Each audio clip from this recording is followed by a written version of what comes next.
Fala pessoal, tudo bem com vocês? Espero que sim. Hoje estou aqui para falar um pouco de dois assuntos pertinentes à tecnologia e inovação. Estou gravando aqui da minha casa, então se no fundo sair algum som estranho, não se preocupem, beleza?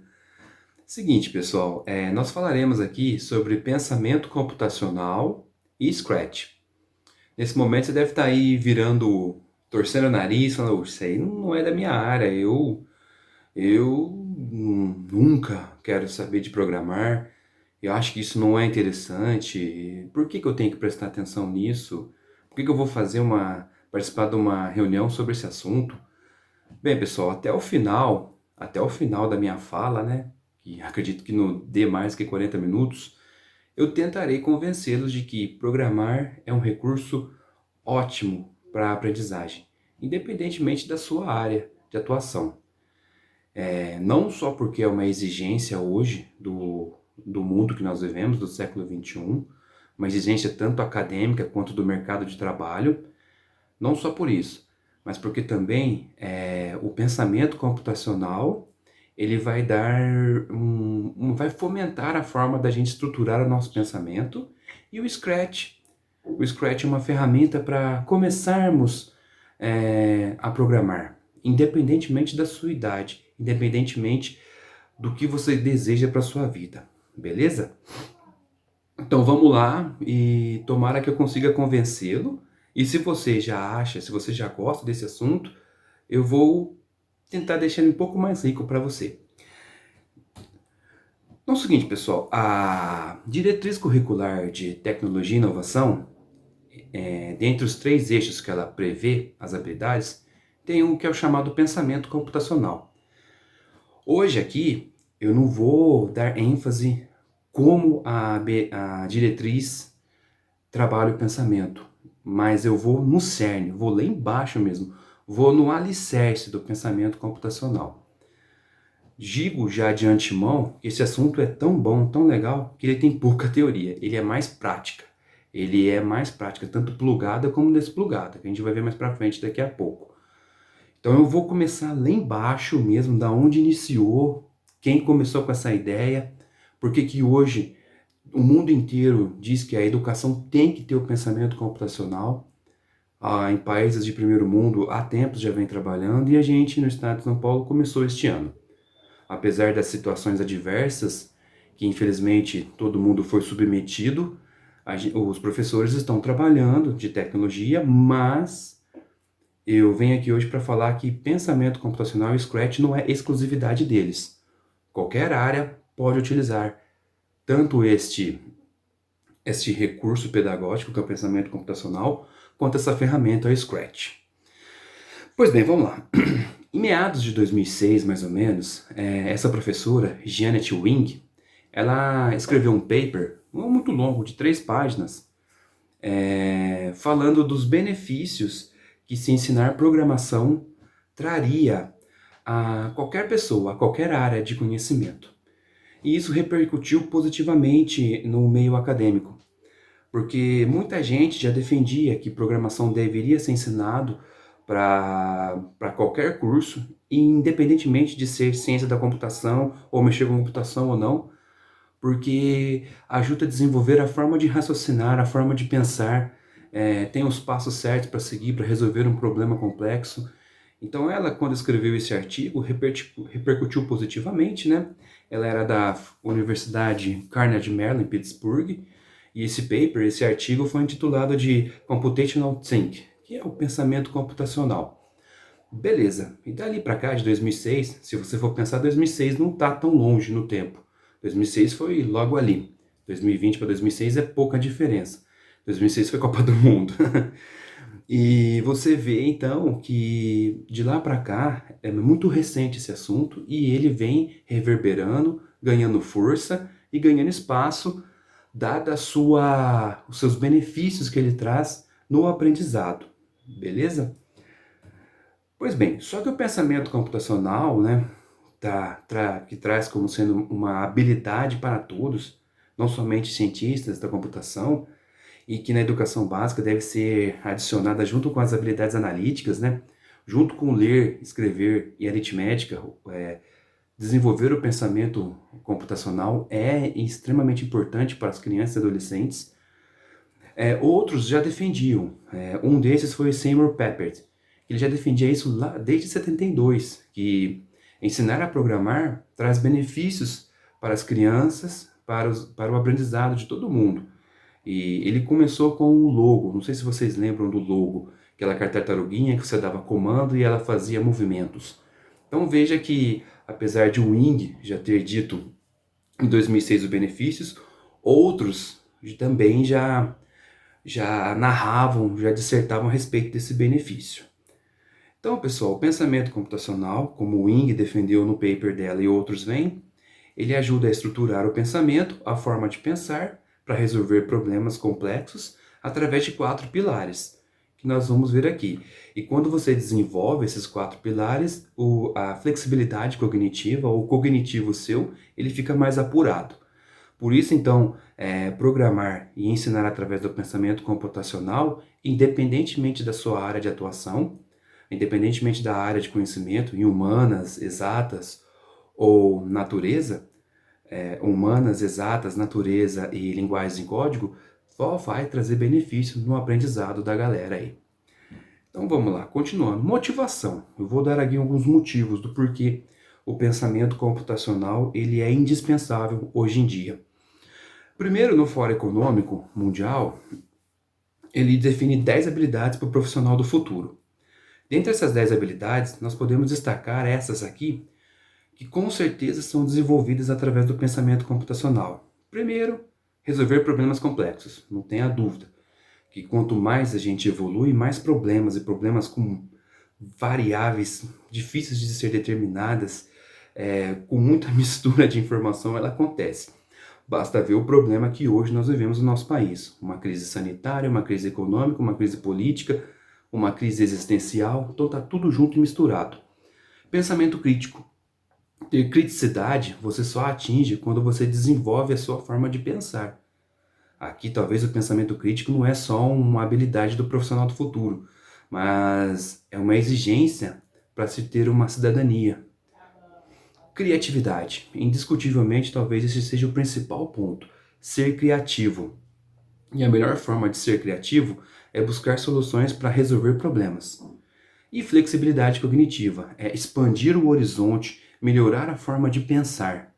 Sair um pouco da caixinha de pensar aquele jeito e pensar totalmente diferente.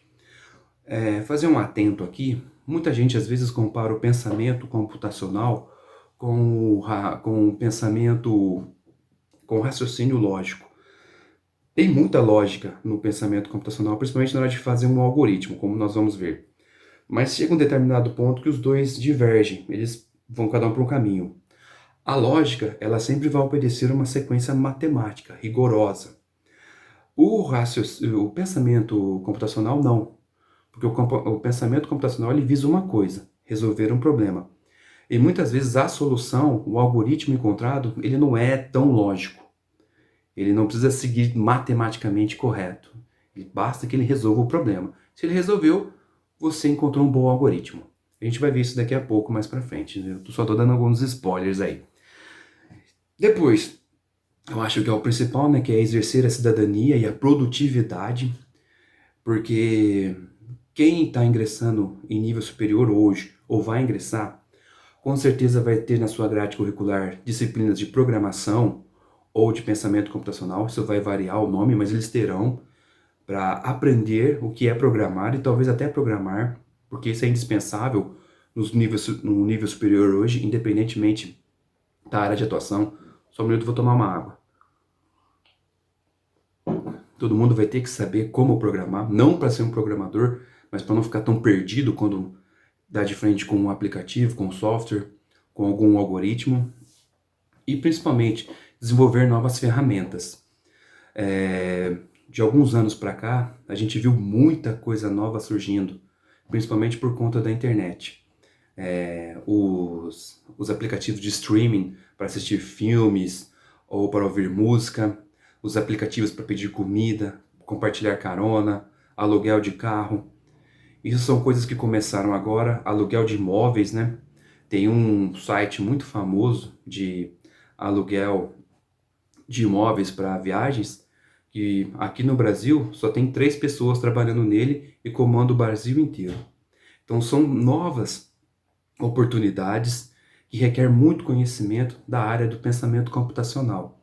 E outras ferramentas terão que ser inventadas. A gente está aí batendo na porta da inteligência artificial, do Land Machine, que é a máquina que aprende a resolver. Quem aqui nunca passou raiva quando você compra alguma coisa na internet e você vai conversar e é um RoboChat, é um robô, não é uma pessoa? Imagina na hora que a inteligência artificial entrar para valer, então ela vai poder prever o que você está perguntando. Dá um pouco de medo, porque muito emprego será perdido, né? A automação também. Mas enfim, é uma realidade, não tem como fugir. Então a gente tem que trabalhar com isso, tem que ensinar para os nossos alunos essa nova dinâmica para que não fique perdido, não fique boiando aí. Não seja só, como eu costumo dizer, um usuário de tecnologia. A gente hoje é um usuário de tecnologia. A gente usa a tecnologia, a gente não desenvolve. E esse é o grande entrave nosso hoje, no nosso país. A gente depende muito do que vem de fora, da tecnologia que vem de fora. O meu celular, oh, que legal, ele é importado. Ah, o meu notebook, oh, que legal, também a maioria é importado. Então, desenvolver tecnologia para a gente ser autossuficiente, porque o capitalismo tecnológico é o que a gente tem hoje. Quem tem tecnologia, quem detém tecnologia, detém o poder econômico. Beleza? Então, uma motivação. Outra motivação aí, eu trouxe 3 figuras muito conhecidas mundialmente. Barack Obama, né? Em vez de simplesmente jogar no seu celular, aprenda a programá-lo. Como eu disse, deixar de ser um consumidor e ser um produtor de tecnologia. Steve Jobs, todo mundo nesse país deveria aprender a programar um computador, porque ele ensina você a pensar, como eu disse, estrutura a forma de você pensar. E Bill Gates, aprender a escrever programas expande sua mente e ajuda a pensar melhor. Então, quando você desencadeia ali a forma de pensar certinho, a lógica, isso faz com que você melhore o seu pensamento e crie uma maneira de pensar sobre as coisas, que é útil em todos os domínios. Então, você vai flexibilizar seu cognitivo e melhorar a forma de você pensar. Você vai começar a querer decompor problemas, a encontrar padrões, abstrair o que não é importante e criar um algoritmo para resolvê-lo. Isso é o pensamento computacional. Outro motivo, né? Eu, em 2018, no departamento de matemática da UFSCar, eu defendi minha dissertação de mestrado e lá eu propunha, nessa dissertação, que o pensamento computacional e teoria dos grafos é um objeto matemático, fizessem parte do currículo de matemática, no caso aqui eu foquei em matemática, do nosso país.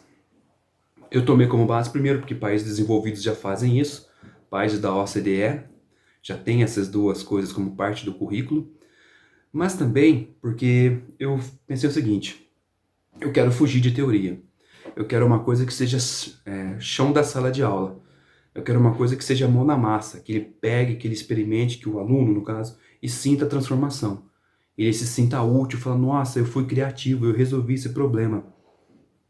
Então, o meu orientador pegou e falou, por que você não faz sobre pensamento computacional?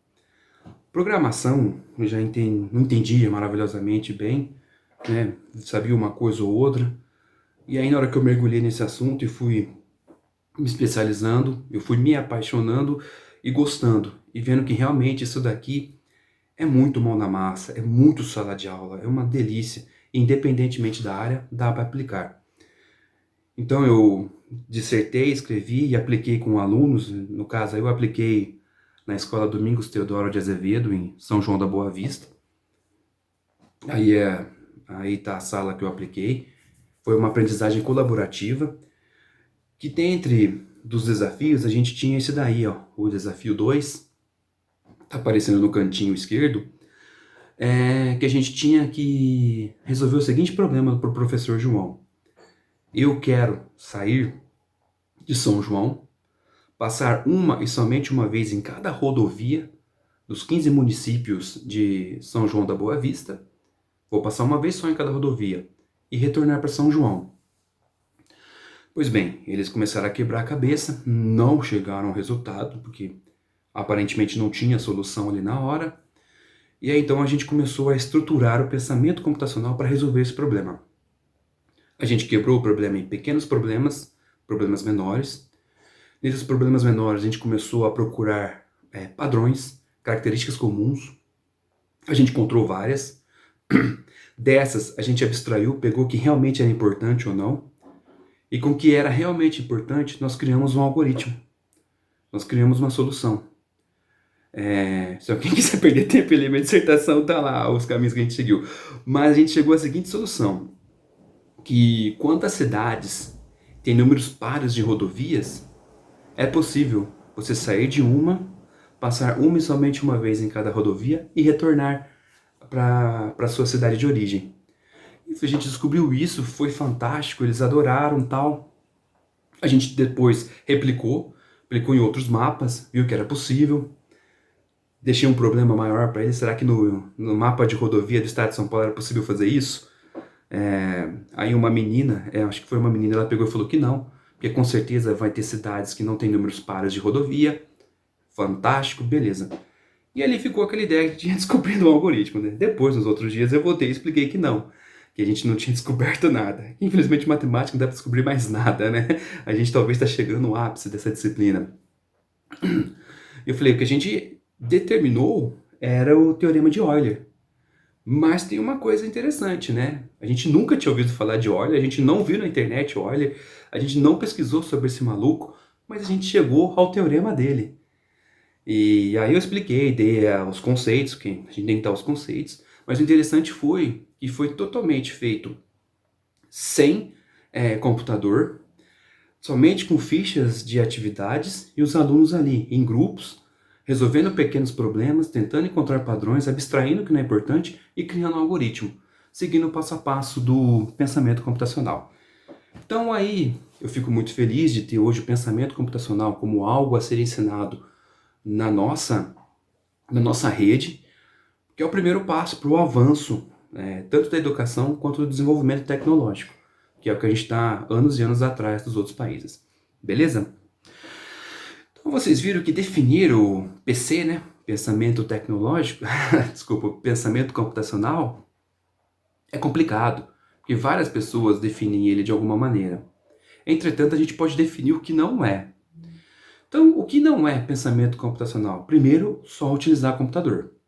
Dá para se fazer muita coisa de programação sem computador, sem máquina. Segundo, ligar computador, navegar na internet, enviar um e-mail, publicar um blog, criar um website. Isso não é pensamento computacional. Talvez isso a gente coloque como sendo um alfabetismo digital. E também não só envolve conceitos de computação e para resolver problemas, pode envolver outros conceitos. Eu trouxe aqui um exemplo interdisciplinar que a gente vai ver depois, que não necessariamente tem que ter matemática, tem que ter lógica.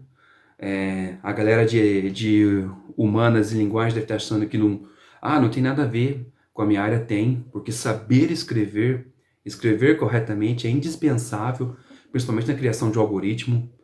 A gente tem que saber, a nossa escrita não pode ser ambígua, tem que ser coerente. Então tem muito a ver com todas as áreas. Então vamos lá, o que tem de operação dentro do PC, do pensamento computacional? A gente trabalha com as três primeiras partes: coleta, análise e representação de dados. Eu tenho que pegar esses dados do mundo real. Então a coleta e a análise acabam sendo quase que paralelas, né? Quando você está coletando, às vezes já está analisando. E a representação é indispensável. Como eu vou representar esses dados? Graficamente, na escrita, oralmente, visual, audiovisual. Beleza. Essas três partes determinam o meu problema. A forma de eu representar o meu problema. Aí um detalhe muito importante, né? Que quando a gente fala de sala de aula, a gente não pode colocar todas as variáveis. Apesar de o PC ser recomendado para resolver problemas complexos, se você coloca toda a informação do mundo real no problema de sala de aula, você vai deixar teu aluno louco. Ele não tem estrutura momentânea para resolver um problema dessa magnitude. Depois do problema, eu vou decompor ele. Vou abstrair o que é realmente importante, vou procurar padrões, vou criar um procedimento, um algoritmo, vou testar ele através da automação, quando eu uso máquina. Paralelização é fazer a mesma coisa várias vezes, e aí eu simulo se realmente esse algoritmo é real ou não, é viável ou não. Então essas são as operações do pensamento computacional, que a gente vai daqui a pouco esclarecer um pouco mais, aprofundar. Contribuições, que a gente já falou no início, mas é válido lembrar, que o pensamento computacional contribui no desenvolvimento cognitivo dos nossos alunos, e até nosso mesmo. Pensamento algorítmico, que é criar um algoritmo. Não tenha medo não, não vá achando que o algoritmo é um bicho de sete cabeças. Você realiza algoritmos todos os dias. Quando você acorda de manhã e planeja a sua vida, o que você vai fazer durante o dia, você já está criando um algoritmo. Aprendizagem colaborativa. Esse tipo de ambiente aqui é impossível você aprender sozinho. Você vai precisar de parceiros. É indispensável ter parceiros. Então, o seu aprendizado é colaborativo. Resolver problemas, ser criativo, porque buscar soluções, no caso do algoritmo, né, a solução, ele tem que ser um algoritmo viável, barato, aplicável e que pode ser generalizado. Então você tem que ser muito criativo para chegar a esse ponto. Raciocínio lógico, que é evidente, porque você vai desencadear sequências, e interpretação textual. Saber ler as informações, reconhecer os padrões, é indispensável ter leitura, ter boa leitura, ter boa escrita, porque é lógico, né? É chover no molhado, mas a gente tem que falar. Só desenvolve uma boa criticidade, um bom pensamento, quem lê muito, quem escreve muito. Aqui não vai ser diferente. Quando eu digo que é mais chão, que pensamento computacional é pouca teoria e mais prática, uma das práticas é ler e escrever muito. Beleza? E aí, pessoal, aqui eu trago umas definições do que é o pensamento computacional, né? De uma forma mais generalista. Então, a gente pode definir o seguinte: é uma habilidade que tem como objetivo estruturar a forma de pensar. Então, quando você desenvolve esses passos que eu já citei do pensamento computacional, você vai estruturar a maneira como pensar, como atacar um problema, aonde eu começo, qual que é o início, o meio e o fim. É um processo de pensamento que tanto formula e busca solução ou soluções de um problema. E essas soluções elas podem ser executadas tanto por máquina quanto por um humano. E onde eu desenvolvo essa estrutura de PC, de pensamento computacional? Eu posso desenvolver em atividades plugadas, usando o computador. A gente vai ver uma aqui que é o Scratch, ou desplugada. Nos dois caminhos eu consigo fazer muita programação. E principalmente, a gente tem que tirar de cabeça que pensamento computacional, apesar de aparecer a palavra computacional, não é somente o uso de recursos digitais. Fazemos muita coisa de raciocínio, fazemos muita coisa de pensamento computacional através de atividades desplugadas, que a gente conhece como maker, mão na massa. São coisas onde a gente usa muito essas ideias que estão por trás dessa habilidade analítica. Beleza?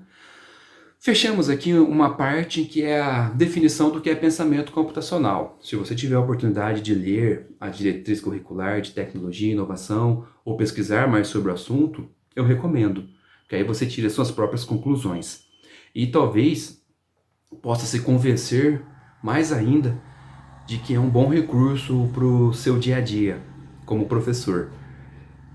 Aí a gente chegamos aos 4 pilares que foi tão citado aqui anteriormente no pensamento computacional, que a gente usa esses 4 passos, né, esses 4 pilares, para resolver qualquer problema, seja ele complexo ou não.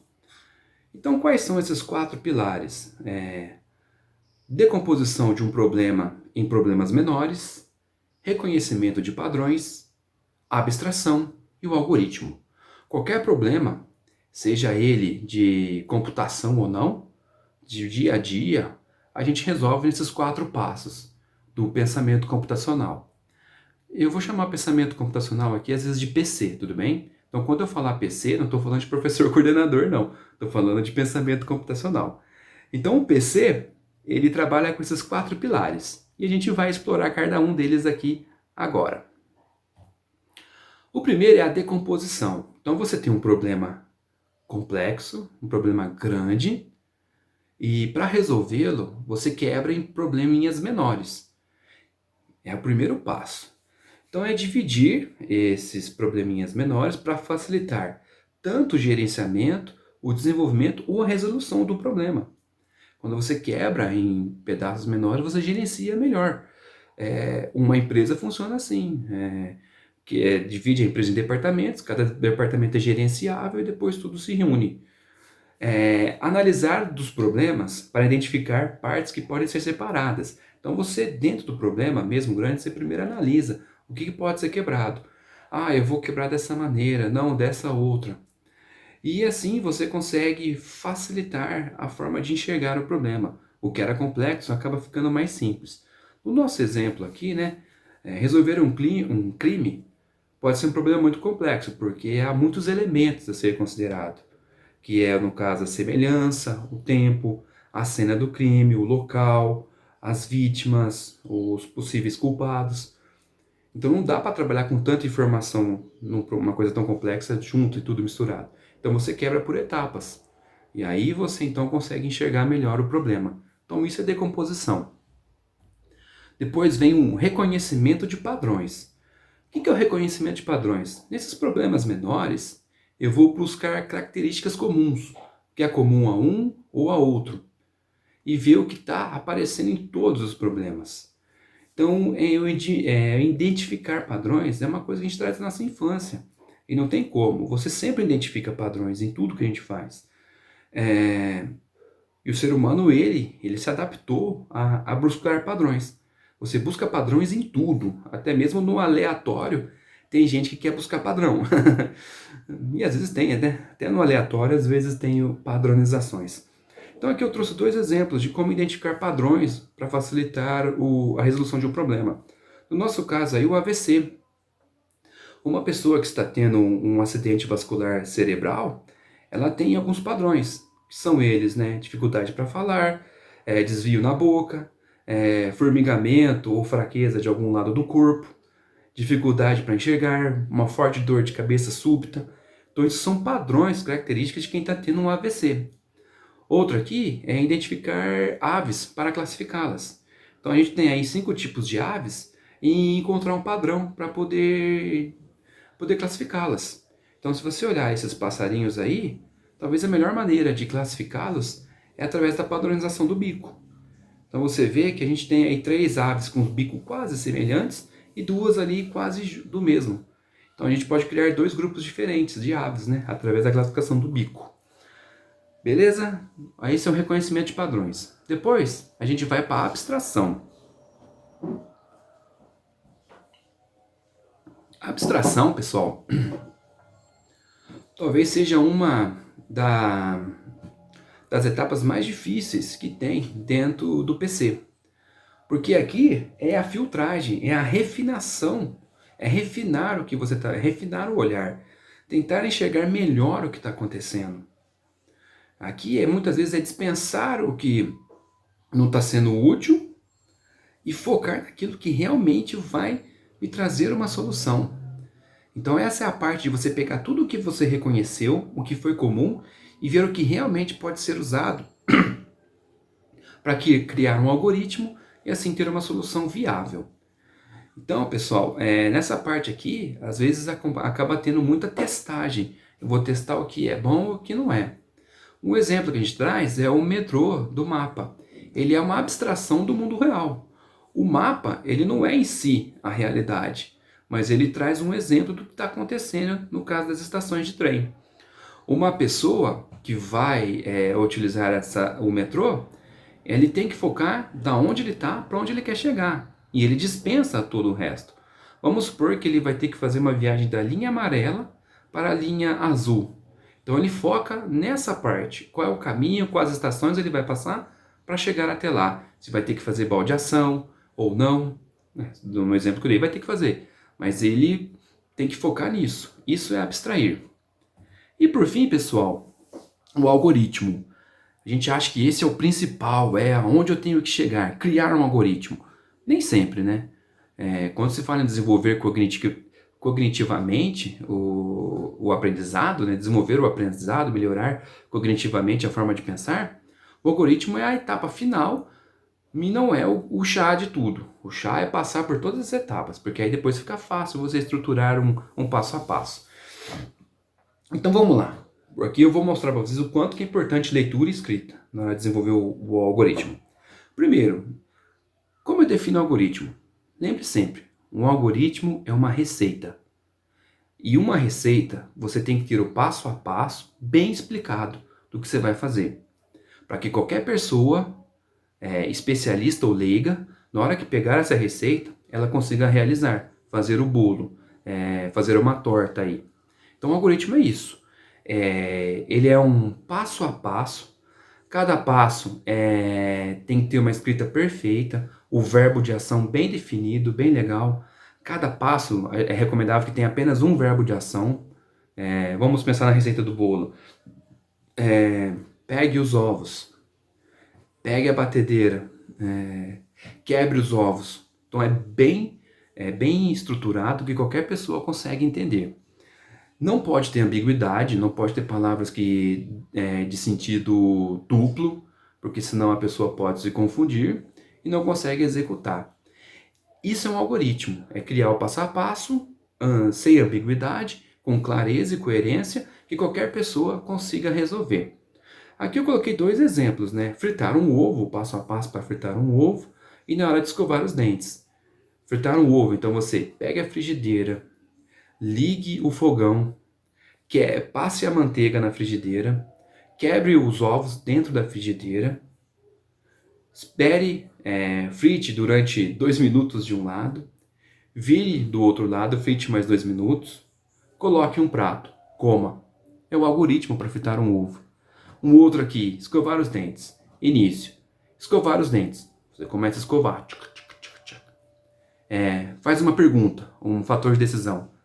Dentes limpos? Sim. Termina a escovação. Dentes limpos? Não. Você volta e continua a escovar. Então são 2 exemplos de algoritmo. E aqui no canto eu trago um exemplo na forma de pseudocódigo e na forma como que uma máquina vai entender. Lógico que na linguagem de programação, os algoritmos são todos escritos em inglês, porque inglês é uma língua universal. E a gente vai ver no Scratch que não é um bicho de 7 cabeças, não. O importante é você primeiro escrever ele, saber o que você quer. Porque aqui eu trouxe um exemplo interdisciplinar, ou seja, um exemplo de como esses 4 passos podem ser utilizados em qualquer problema, independentemente de ser de área A, B ou C ou D. Então vamos lá. O exemplo aqui é o seguinte: se manter saudável. Se manter saudável é um problema complexo, ainda mais nos dias de hoje. Então primeiro eu vou decompor esse meu problema. Para eu me manter saudável, eu tenho que identificar os diferentes aspectos a serem considerados na manutenção da saúde.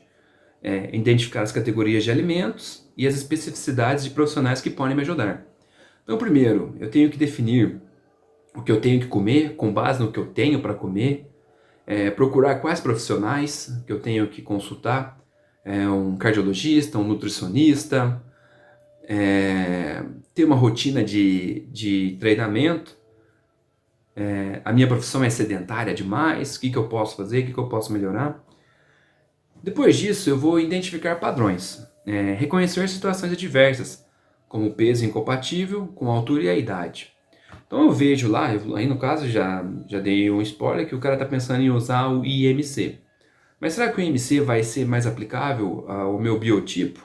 O que eu posso procurar? Será que não existe outra maneira? Porque às vezes eu tenho uma estrutura muscular que não é compatível com o peso que o IMC me recomenda. Enfim, eu tenho que definir um padrão. Também eu pensaria em buscar os padrões de alimentos. Não adianta nada falar que é saudável comer salmão se não tem dinheiro para comer salmão todo dia. Então eu tenho que estruturar o reconhecer o padrão dos alimentos que eu tenho acesso, que eu posso comer. Abstração, como eu já dei um spoiler agora há pouco, né? Identificar cada aspecto, por exemplo, a minha massa corporal, as características a ser consideradas tanto na escolha de um profissional da saúde. Não, esse profissional me recomendou caminhada, aquele outro falou musculação, qual que é o melhor, enfim.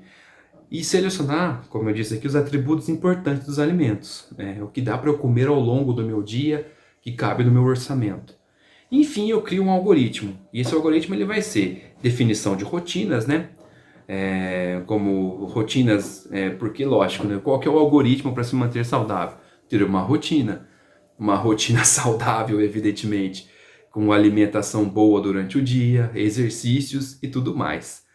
Então, beleza, veja que aqui eu estruturei um exemplo de um problema usando os 4 passos do pensamento computacional. Certo, pessoal? Aí, gente, a gente encerra aqui o PC, o pensamento computacional. Resumindo, pensamento computacional é uma forma estruturada de se pensar, que deve ser aplicada em todas as áreas de conhecimento para contribuir na maneira que você pensa para resolver problemas. Beleza, o pensamento computacional, para isso, ele utiliza de 4 pilares, que é decompor um problema em problemas menores, reconhecer padrões desses problemas menores, abstrair, ou seja, ver o que realmente vai ser importante desses padrões para resolver o problema maior, e criar um algoritmo que possa resolver tantos problemas menores, principalmente o maior. Lógico, se o algoritmo resolve os problemas menores, na hora que você testa no maior, a certeza de dar certo é alta. Mas pode dar errado. E se der errado, beleza. Esse é o fantástico da educação. É aprender com o erro. Certo, gente? Aí agora a gente vai entrar em um outro assunto. Scratch. Às vezes já deve ter ouvido falar de Scratch. Deve achar que não é uma ferramenta legal. Ou não, é maravilhosa, eu adoro. A minha ideia aqui é convencê-los de que é algo bom que a gente pode usar. Então, o que é o Scratch? O Scratch é uma linguagem de programação que é chamada de linguagem de programação por blocos, criada em 2007 pelo Media Lab do MIT. E desde 2013, o Scratch 2 ele só é disponível online. Em 2007, naquela época, dava para você baixar. Hoje em dia, em alguns lugares você consegue baixar essa versão antiga, mas é recomendável usar o online, porque o online, o Scratch, na verdade, além de tudo, ele é uma rede social, onde você compartilha e aprende de forma online. Então, usar ele online é melhor, porque aí você consegue, naquele momento, buscar alguma informação ou buscar algum recurso, algum tutorial. Então, por isso que a partir do Scratch 2 de 2013, a gente só usa ele online. Qual que é a vantagem do Scratch? Primeiro, você não precisa ter nenhum tipo de pré-requisito. A partir dos 8 anos, você já consegue navegar no Scratch e criar seus programas. E com ele, a gente pode criar infinitos projetos. Histórias animadas, jogos, outros programas, quiz. Tudo isso eu consigo realizar dentro do Scratch, de uma maneira bem simples, que é através de linguagem de programação. Então, por que recomendar o Scratch?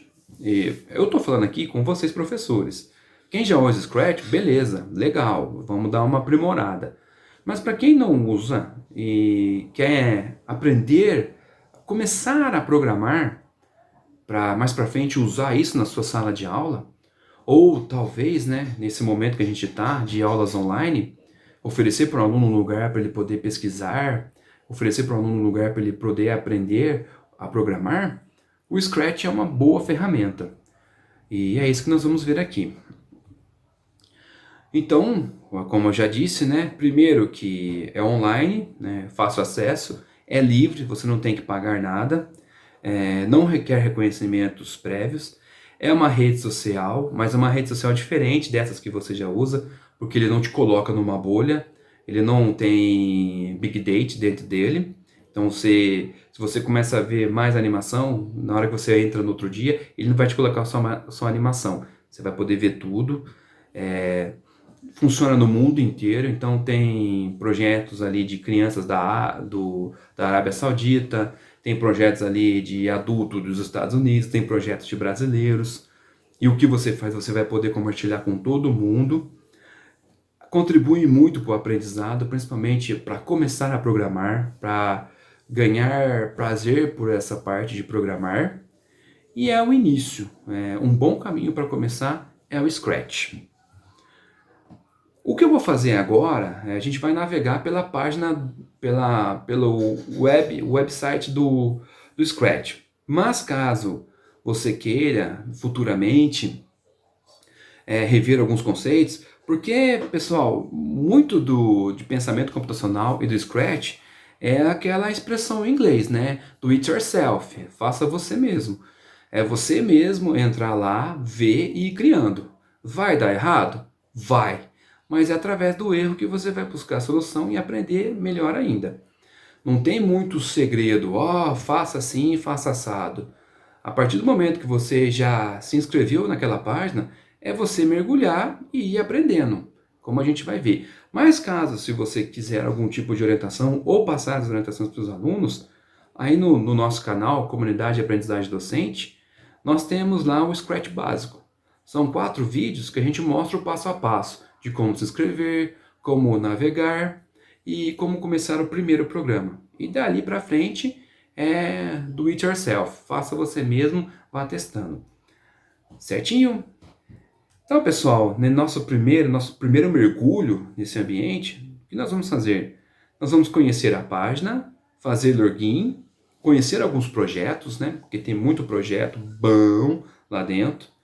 Conhecer o ecrã de programação, que é a parte onde você programa, onde estão as informações, os blocos e o que está acontecendo na animação. E fazer uma animação bem simples, que vai ser o nosso primeiro algoritmo. Tudo bem? Então vamos nessa? Então é isso, pessoal. Estamos aqui no website ou na rede social Scratch. Então aqui é a página inicial e nós vamos fazer o seguinte. Quem já tem conta, entra. Quem não tem, vai aderir ao Scratch. Para aderir ao Scratch é só você criar um nome, uma palavra-chave, vão enviar o convite para o seu e-mail e você entra. Eu não vou criar um novo perfil, porque eu já tenho um. E caso você tenha dúvidas, é só entrar lá no nosso canal, no Scratch básico, a gente ensina como fazer uma nova conta. Beleza? Então eu vou entrar aqui com o meu login, né? Eu já tenho ele salvo aqui. Vou colocar a minha senha. Tá incorreto? Por quê? A senha. O negócio de ter senha grande dá esses problemas. Vamos ver. Foi, entrou. Pois bem, e aqui é a nossa primeira página. Como eu disse, né? O Scratch é uma rede social. Então aqui você tem o feed de notícias, alguns outros projetos de destaque, estúdios em destaque. O meu sempre vai aparecer aqui o Code IoT, que esse Code IoT é um curso para aprender a programar que eu fiz da USP. Quem tiver oportunidade, faça, muito legal, ele é aberto. Se você quiser te certificar, você tem que pagar, senão você faz só para aprender mesmo. Eu fiz só para aprender, então eu comecei a seguir esse estúdio e ele apareceu aqui. Aqui a gente tem as minhas coisas nessa fichinha e mensagens que você recebe. Então vamos ver aqui, ó. Olha só. Aqui é o nosso perfil, as minhas coisas, aquilo que você faz e as configurações da conta. E aqui é para sair. Aí, pessoal, vamos então conhecer esse header aqui, né? Que está aqui no cabeçalho do Scratch. Quando você clica aqui no Scratch, a palavra Scratch, você sempre retorna para a página inicial. O acerca, ele vai mostrar o que é o Scratch para pais e professores, para educadores, mostra quem usa o Scratch. Esse TED aqui eu já assisti de Mitchell Reninsky, que é um dos criadores aqui do MIT, do Scratch. É sensacional, se você tiver uma oportunidade para ler, 17 minutos, para assistir, assista. Que o cara ali ele faz uma defesa do Scratch, do como ele vai usar a criança a pensar, a resolver problemas e criar projetos para se comunicar com o mundo inteiro. O Scratch na sala de aula, quem utiliza. Por incrível que pareça, uma vez eu li um artigo de um professor na África que ensinava Scratch para os alunos usando só um computador para mais de 50 alunos. Interessante. O cara quando quer faz. E aí, o que você pode fazer, o apoio financeiro que ele tem, né? E aqui no Footer a gente tem alguns. O Scratch começou a ganhar destaque agora porque o Google Education, ele está incentivando, mas não só ele, a gente tem outros aqui, ó, que a gente pode ver pessoas que até usam o Scratch para suas criações, certo? Beleza, a gente viu então uma cerca, volta aqui no Scratch. Ideias. Ideias são os tutoriais. O que você irá criar? O que eu quero criar? Eu quero criar uma animação. Então você pode vir aqui e ver o guia. Como criar uma animação. Ó. Vamos ver aqui. Ó. Animar seu nome, fazer uma música. Faça o gatinho voar. Você clica aqui, você vai ter os outros tutoriais. A minha internet está um pouco ruim aqui, pessoal, porque eu estou gravando essa videoaula no quarto do meu filho, que está longe do roteador que fica lá na sala, para poder conseguir fazer isso. Então o molequinho vai querer ficar vindo aqui, ó. Certo? Então tem animações, vou clicar aqui em animações. Então ele mostra como fazer. Ah, tá em inglês. Tá em inglês, mas não é difícil entender. Fazer o gato voar, né? Aqui adicionar efeitos, animar um ator, porque não é tão difícil. Então o pessoal da linguagem vê que já é um bom caminho aqui para desenvolver suas aulas, né? Essas linguagens. Opa, dando spoiler, a gente não vai entrar aqui por enquanto.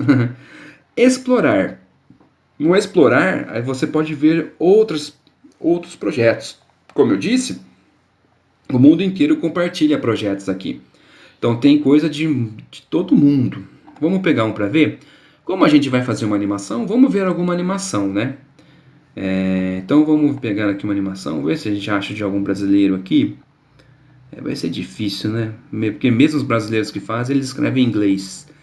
Mas vamos pegar qualquer uma. Vamos Minecraft. Molecada adora Minecraft. Vamos ver Minecraft. Então aqui, hello everyone, essa animação é parte de uma série, bababá. Vamos já ver aqui a animação.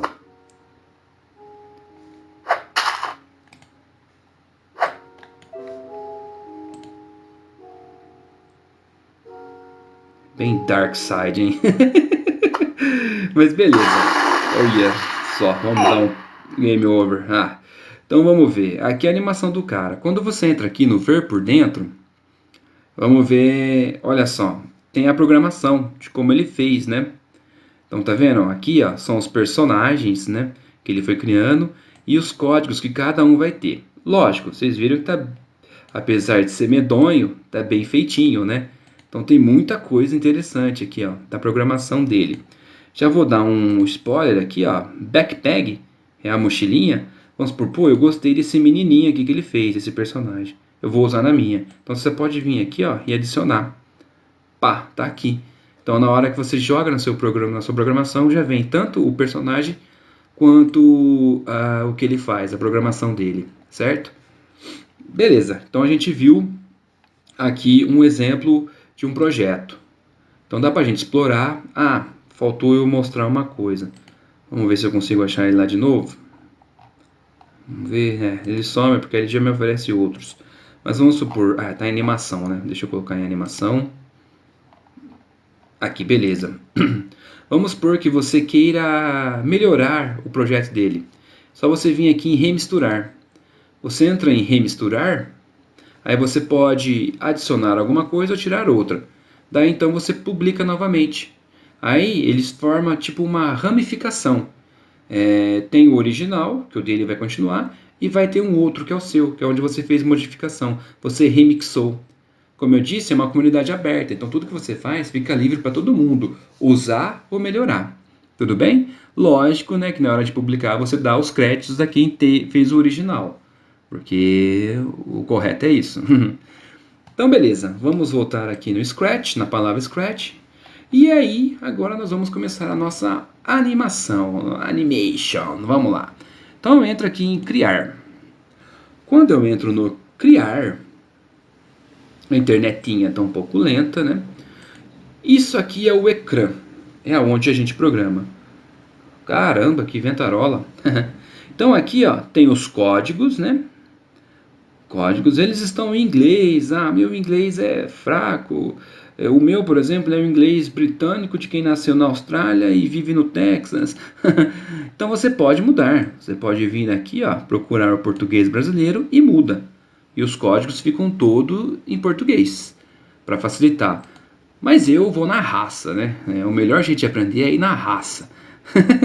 Então a gente vai tentando aqui, vendo, não entendi o que significa essa palavra, eu procuro no random position, o que seria isso? Posição aleatória. Eu procuro no Google Tradutor, ou vou na raça vendo o que é e pronto. Eu recomendo isso, que é uma forma de treinar o inglês também, tanto nosso quanto da criançada.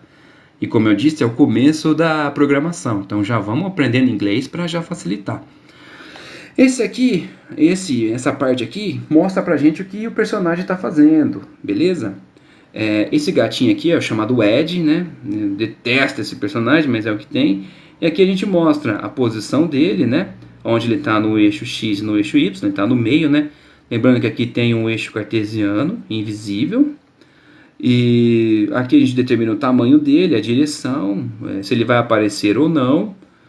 Beleza? Aqui é o palco, a gente escolhe o backdrop, é o que vai ficar atrás dele, ou posso pegar outros personagens. Então aqui, ó, cada um desses códigos tem uma série de coisas que pode ser feita, né? No control, por exemplo, então tem o wait, repeat, forever, if then else, né? Então a gente repeat until, repetir até, esperar até. Aqui os costumes, que é a gente pode mudar a fantasia do gatinho, né? Por exemplo, vamos pegar aqui, vou colocar a cor roxa nele. Aí, ó, vamos lá, fiz errado. Eu vou escrever aqui Ed, beleza. Coloquei, apareceu lá. Sounds, eu posso pegar sons. Por exemplo, como é um gatinho, né? Vamos procurar o miado dele. Então, animals, vamos ver se tem o cat aqui. Não vou, meow, vamos ver. Então, se eu quiser colocar um som nele, vai aparecer esse som aí, horroroso. Back, a gente volta. Mas eu não vou trabalhar com ele, não quero trabalhar com ele, eu vou trabalhar com outros. Eu vou criar minha animação. Então, eu vou entrar aqui, ó, no Split, né? Escolher um personagem, um ator. E aqui no All, eu tenho todos. Animals, Peoples, dança, música, esportes, comida. Eu vou em animais. Vamos procurar um animalzinho legal, a gente fazer alguma coisa. Tá vendo? Quando você posiciona o mouse, mostra se ele troca de fantasia, ou seja, se ele faz movimento. Pintinho, dinossauro, quero um que esteja andando. Aqui, esse dinossauro tá voando. O doguinho tá andando, mas ele vira. Ah, esse dog aqui, ó. Vamos esse dog 2 aqui, ó. Dog second.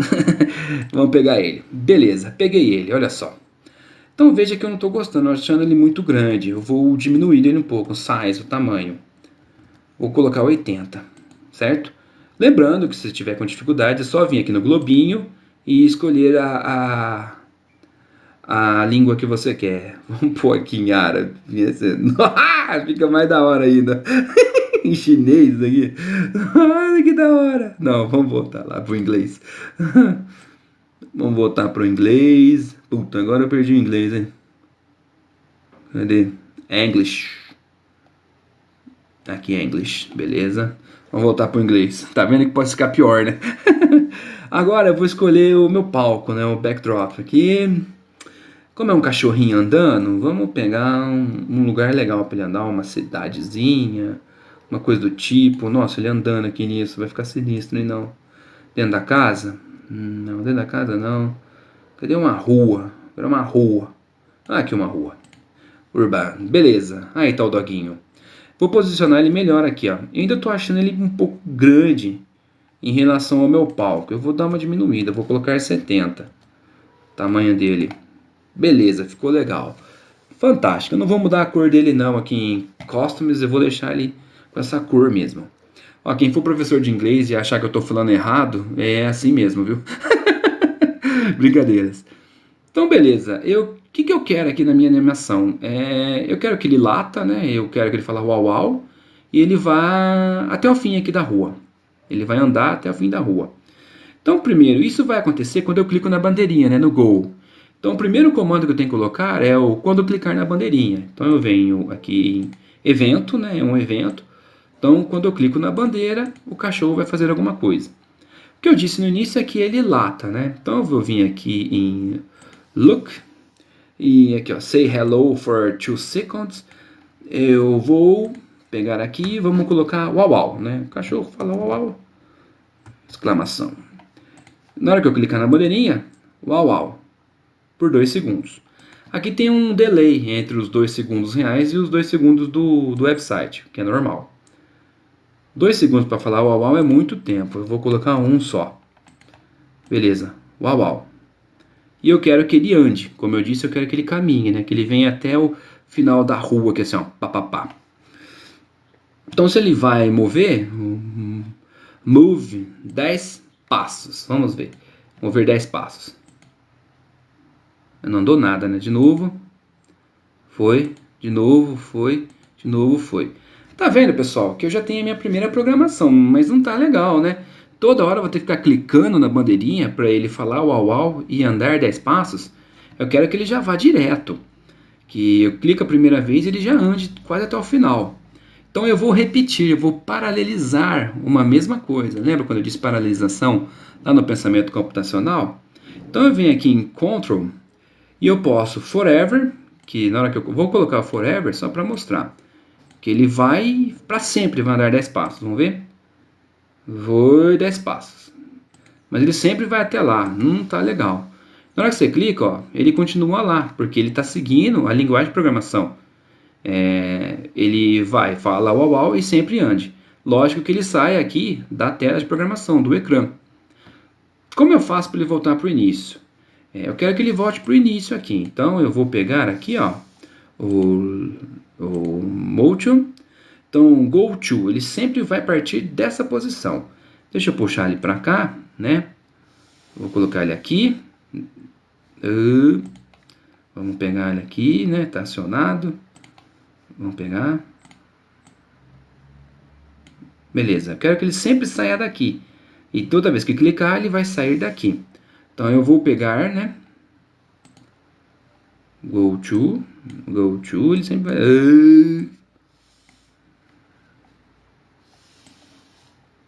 Coloquei e ele vai mover. Então na hora que eu clicar, ó, tá vendo? Ele vai começar nessa posição, que é aqui, ó, no plano cartesiano, e vai andar para sempre 10 passos. Então fala uau uau e vai. Clicar de novo, ó. Fala uau uau e vai. Clico de novo, fala uau uau e vai. Pessoal, é eu que estou terminando o que a máquina faz. Então, se tem algum erro, sou eu que estou fazendo. Então, veja a sequência lógica aqui, ó. Clica a bandeirinha, fala uau uau, do ponto tal, ele vai andar sempre 10 passos. Só que eu quero que primeiro ele venha aqui na posição, depois fale uau uau. Então, eu mudo aqui a ordem dos meus comandos. Uau uau e foi. Beleza, de novo, uau uau e foi. Só que eu não estou gostando. Primeiro que ele está indo até o fim, eu não vejo mais ele. E também não está andando. Então eu vou dispensar esse comando aqui, ó, forever. Assim você dispensa. E eu vou pegar outro, eu vou pegar o repeat. Vamos repetir 10 vezes, né? Então vamos clicar para ver como é que fica. Uau uau e foi. Clica o uau uau, ele volta lá e vai. Lembra que eu disse que você tem que ir testando, você erra e acerta. Isso é programar. É erro e acerto. Beleza, só que não está indo até o fim. Vamos mudar aqui, ó, vamos pôr para 30. Vamos clicar, uau uau, e foi até o fim, quase até o fim. Vamos pôr 35, que eu acho que aí vai, 35, até o fim da rua. Vamos clicar, uau uau, e foi até o fim da rua. Consegui. Certo, eu fiz quase tudo que eu quero. Mas lembra que o nosso cachorrinho ele muda de fantasia? Ele anda, né? Aqui ele está deslizando, ele não está andando. E eu quero que ele ande. Então eu vou vir aqui em Looks e tem essa ferramenta, ó, esse código Next Costume, que é mudar para a próxima fantasia. Então eu vou pegar aqui e vou acioná-lo nesse bloco. Então olha só o que o meu comando. Vou clicar na bandeirinha, ele vai sair desse ponto, vai falar uau uau por 1 segundo e repetir 35 vezes, que é mover 10 passos, mudar de fantasia. Mover 10 passos, trocar de fantasia. Então vamos ver. Uau uau e foi até lá. Beleza? De novo, uau, uau, e foi até ali. Tá fazendo o que eu quero, mas tá muito rápido. Vamos dar um comando para ele diminuir esses passos aqui, para ficar mais bonitinho, porque o cachorro parece que quer chegar logo no poste, né? Não tá correndo. Então eu vou vir aqui em eventos, desculpa, em controles, wait, que é esperar um segundo. Então ele vai mover 10 passos, esperar um segundo e trocar de fantasia. Pá, pá, pá, 35 vezes, vamos ver. Lá, beleza. Ficou lento, lento até demais pro meu gosto, porque está esperando um segundo. Um segundo é muito, né? Então vamos colocar aqui 0,2 segundos. Vamos ver como é que fica. Aí ficou show. Olha aí o nosso doguinho, vai até o fim. Pá, pá, pá, chegou. E eu já sei o que eu vou fazer. E no finalzinho ele vai falar tchau. Tchau, ele vai falar tchau. Vamos falar tchau. Opa, tchau. Ele vai falar tchau por por meio segundo. Vamos ver. Uau, uau. Foi. Tal. Chegou até ali no fim. Tchau. Acabou. É a nossa primeira animação. Então vamos entender o nosso algoritmo, o algoritmo que nós criamos aqui. Eu escolhi um personagem, peguei um fundo, um palco, um backdrop, e o comando é o seguinte: go, né? Toda vez que eu clico na bandeira, o personagem sai desse ponto, fala uau uau por um segundo e vai repetir 35 vezes esse bloco de comandos, que é mover 10 passos, esperar 0,2 segundos, trocar de fantasia, 35 vezes. Na hora que repetiu tudo isso, ele fala tchau. Beleza, pessoal? E aí, aqui a gente solta a criatividade para criar animações, cartoons, jogos. Tudo isso é um ambiente para você fazer o que você achar de interessante, independentemente da sua área. Imagina aqui você pedir para o aluno criar uma narrativa de algum fato histórico. Imagina aqui você pedir para o seu aluno fazer uma adaptação de algum conto de fadas dentro do Scratch. Imagina aqui pedir para o seu aluno fazer com que caminhe de um ponto até outro e meça a distância. Imagina aqui você falar sobre alimentação saudável usando o Scratch. Então dá para aplicar em qualquer que seja a sua área de conhecimento, porque você, além de tudo, vai estar trabalhando programação de uma forma divertida e muito gostosa. Certo, pessoal? Então aqui a gente, para finalizar, vamos salvar o nosso projeto. Vou colocar o nome de Uau Uau. Share, porque aí eu compartilho com todo mundo. Aqui a gente pode falar... Aqui a gente pode instruções. Assista a assista. Vamos colocar aqui só assista. Créditos, a gente coloca ATPC da DRD São João, ok? E pronto, tá aqui. O mundo inteiro vai poder ver nesse nosso projeto. E quem quiser usar o nosso cachorrinho, pode usar. Na hora que eu entro aqui em minhas coisas, né? Ele vai estar aqui, né? Uau, uau, beleza? Bonitinho. Certo, gente? Aqui voltou pro inglês porque aquela hora que eu mudei. Mas quando você muda lá no globinho, muda a página inteira para o português, certo? Muito obrigado, gente. Se divirtam nesse ambiente e até a próxima. Valeu! É isso aí, pessoal. Gostaram do Scratch? Espero que tenham gostado. Sugiro que vocês, quando tiver tempo, dê uma explorada. Pensem em fazer pequenas coisas. Ofereça para os alunos esse recurso. E, continuando aqui, né? Eu tenho as referências do que a gente publicou aqui, do que a gente conversou. E caso você tenha alguma dúvida ou queira alguma informação sobre tecnologia, sobre esses recursos, como ainda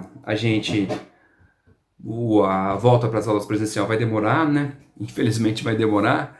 Talvez a gente vai ter a oportunidade de conversar mais e outras coisas eu trarei e oferecerei para vocês.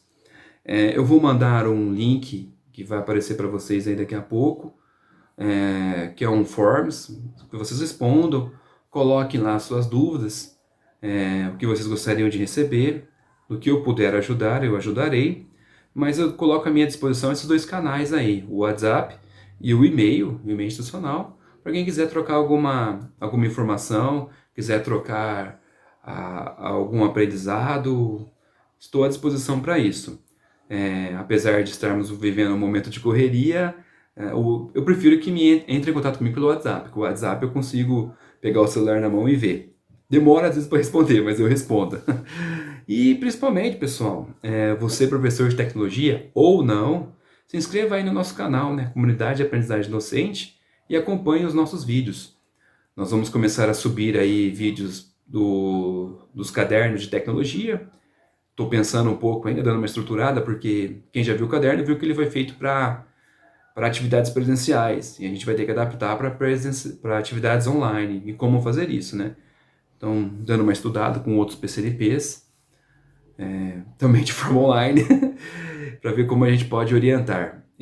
Mas me coloco mais uma vez à disposição, agradeço a oportunidade e até a próxima. Valeu!